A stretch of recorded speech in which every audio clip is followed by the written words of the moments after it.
নমস্কার, কেমন আছেন সবাই? শুভ দুপুর। তো আজকে আমি লাঞ্চে সব দিয়ে পই ডাঁটার চচ্চড়ি বানাচ্ছি।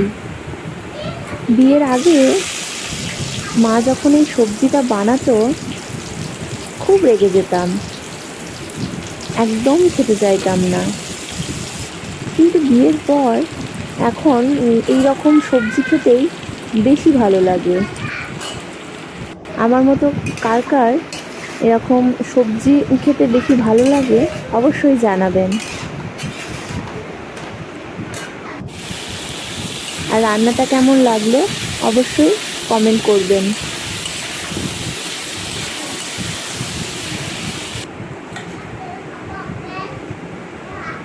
ভিডিওটা শেষ পর্যন্ত দেখার জন্য আপনাদের সকলকে অনেক অনেক ধন্যবাদ।